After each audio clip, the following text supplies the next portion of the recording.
Bonding in an in-ground swimming pool is a crucial safety measure outlined in the National Electrical Code, or NEC. The 2005 NEC provides specific guidelines to minimize the risk of electrical shock in and around the pool area. Here's a comprehensive breakdown of the bonding requirements and procedures. The primary goal of pool bonding is to create an equipotential plane. This means ensuring that all metallic components in and around the pool are at the same electrical potential. By doing so, the voltage difference between any 2 points is minimized, reducing the risk of electric shock. Now let's discuss the specific bonding requirements. Firstly, metal pool shell. If the pool has a metal shell, it must be bonded to the grounding electrode system using a minimum of 2 number 8 American wire gauge, or AUG, solid copper conductors. Secondly, metal underground equipment. Any metal underground equipment, such as pumps, filters, and heaters, needs to be bonded to the grounding electrode system with a minimum of 1 number 8 AWG solid copper conductor. Thirdly, conduit and wiring.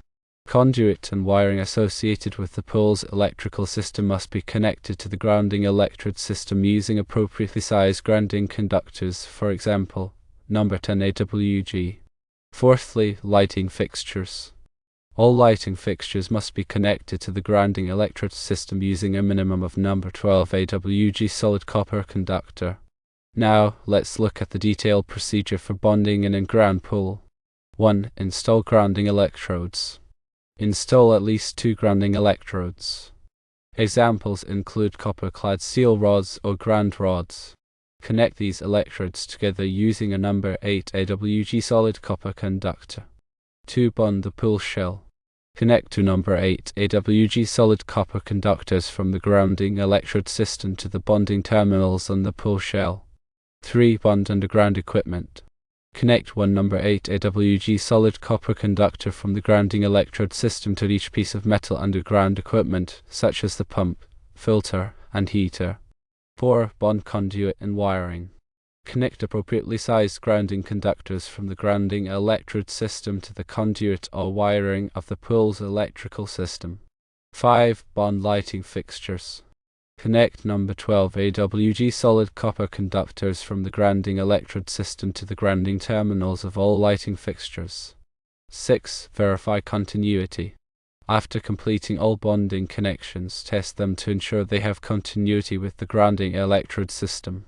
This can be done using a multimeter to measure the resistance between various bonded points in the grounding electrode. A low resistance reading indicates good continuity. Now let's cover some additional considerations. All bonding connections should be made with corrosion-resistant materials such as copper or brass. This ensures the longevity and reliability of the bonding system. The bonding conductor should be securely attached to the bonding points and protected from physical damage. This prevents the conductors from becoming disconnected or compromised over time.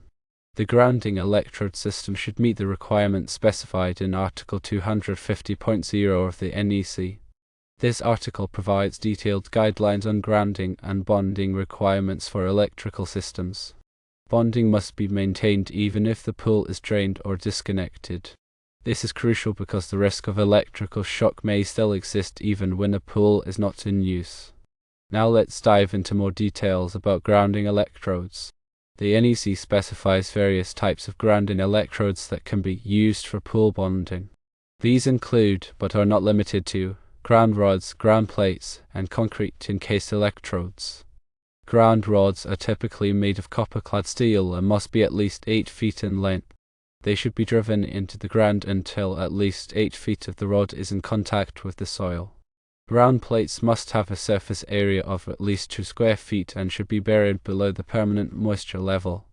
Concrete encased electrodes, also known as UFA-grounds, consist of at least 20 feet of number 4 AWG or larger bare copper conductor encased in at least 2 inches of concrete.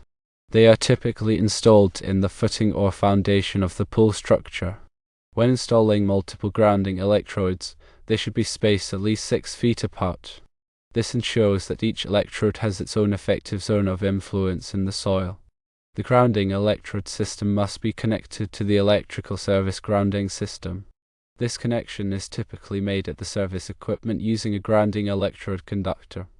The size of the grounding electrode conductor is determined by the size of the service entrance conductors, as specified in the NEC. The NEC also requires that all metal parts of the pool structure, including the reinforcing steel, be bonded together. This is typically accomplished by connecting the reinforcing steel to the bonding grid using bonding clamps and number 8 AWG solid copper conductors. In addition to bonding the pool structure, the NEC also requires that all metal parts of the pool equipment, such as pumps, filters, and heaters, be bonded together. This is typically accomplished by connecting the equipment to the bonding grid using bonding clamps and number 8 AWG solid copper conductors. The bonding grid should be installed in a manner that ensures it is accessible for inspection and maintenance. It should also be protected from physical damage. The NEC also requires that all metal parts of the pool deck be bonded together. This is typically accomplished by connecting the reinforcing steel in the deck to the bonding grid using bonding clamps and number 8 AWG solid copper conductors. If the pool deck is made of concrete, the reinforcing steel must be bonded together with a number 8 AWG solid copper conductor. The conductor should be embedded in the concrete and connected to the bonding grid. If the pool deck is made of pavers or other non-conductive materials, a bonding grid must be installed beneath the deck. The bonding grid should consist of a network of number 8 AWG solid copper conductors connected together with bonding clamps. The conductors should be spaced no more than 10 feet apart. The NEC also requires that all metal parts of the pool fence be bonded together. This is typically accomplished by connecting the fence post to the bonding grid using bonding clamps and number 8 AWG solid copper conductors. If the pool fence is made of metal, the fence posts must be bonded together with a number 8 AWG solid copper conductor. The conductor should be run along the bottom of the fence and connected to each post. If the pool fence is made of non-conductive materials, a bonding grid must be installed beneath the fence. The bonding grid should consist of a network of number 8 AWG solid copper conductors connected together with bonding clamps. The conductors should be spaced no more than 10 feet apart. The NEC also requires that all metal parts of the pool ladders and handrails be bonded together. This is typically accomplished by connecting the ladders and handrails to the bonding grid using bonding clamps and number 8 AWG solid copper conductors. If the pool ladders and handrails are made of metal, they must be bonded together with a number 8 AWG solid copper conductor. The conductor should be run along the bottom of the ladders and handrails and connected to each post. If the pool ladders and handrails are made of non-conductive materials, a bonding grid must be installed beneath them. The bonding grid should consist of a network of number 8 AWG solid copper conductors connected together with bonding clamps. The conductors should be spaced no more than 10 feet apart. The NEC also requires that all metal parts of the pool lighting fixtures be bonded together. This is typically accomplished by connecting the lighting fixtures to the bonding grid using bonding clamps and number 8 AWG solid copper conductors. If the pool lighting fixtures are made of metal, they must be bonded together with a number 8 AWG solid copper conductor. The conductor should be run along the bottom of the lighting fixtures and connected to each post. If the pool lighting fixtures are made of non-conductive materials, a bonding grid must be installed beneath them. The bonding grid should consist of a network of number 8 AWG solid copper conductors connected together with bonding clamps. The conductors should be spaced no more than 10 feet apart. The NEC also requires that all metal parts of the pool electrical equipment be bonded together. This is typically accomplished by connecting the electrical equipment to the bonding grid using bonding clamps and number 8 AWG solid copper conductors. If the pool electrical equipment is made of metal, it must be bonded together with a number 8 AWG solid copper conductor. The conductor should be run along the bottom of the electrical equipment and connected to each post. If the pool electrical equipment is made of non-conductive materials, a bonding grid must be installed beneath them. The bonding grid should consist of a network of number 8 AWG solid copper conductors connected together with bonding clamps. The conductors should be spaced no more than 10 feet apart. It is important to note that the NEC requirements for pool bonding are very specific and must be followed carefully to ensure the safety of swimmers and other people in the pool area. If you are not familiar with the NEC requirements for pool bonding, you should consult with a qualified electrician before attempting to bond a pool. Now let's also discuss the equipotential bonding grid, which is a network of interconnected conductors that creates an area of equal electrical potential. This grid is essential for minimizing the risk of electric shock in and around the pool. The equipotential bonding grid should extend at least 3 feet horizontally from the inside walls of the pool. This ensures that anyone standing near the pool is within the equipotential zone. The bonding grid should be constructed of number 8 AWG solid copper conductor or larger. The conductors should be buried at a depth of at least 4 inches below the surface.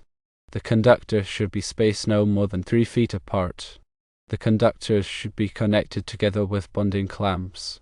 The bonding clamps should be made of corrosion-resistant materials.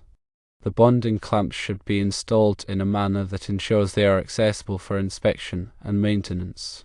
The bonding clamps should be protected from physical damage. The equipotential bonding grid should be connected to the grounding electrode system. This connection should be made with a number 8 AWG solid copper conductor or larger. The conductor should be connected to the grounding electrode system at a point that is accessible for inspection and maintenance. The conductor should be protected from physical damage. The equipotential bonding grid should be tested to ensure that it is functioning properly. The test should be performed by a qualified electrician. The test should be performed using a multimeter. The multimeter should be set to measure resistance. The multimeter should be connected to 2 points in the bonding grid. The resistance between the 2 points should be less than 1 ohm. If the resistance between the 2 points is greater than 1 ohm, the bonding grid is not functioning properly and needs to be repaired. The repair should be performed by a qualified electrician. It is important to note that the equipotential bonding grid is only one part of the pool bonding system.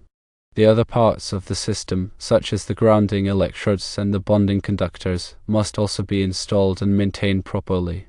If any part of the pool bonding system is not functioning properly, the risk of electric shock is increased. Therefore, it is essential to have the entire pool bonding system inspected and tested regularly by a qualified electrician. In addition to the NEC requirements, some local jurisdictions may have additional requirements for pool bonding. Therefore, it is important to check with your local building department to determine the specific requirements for your area.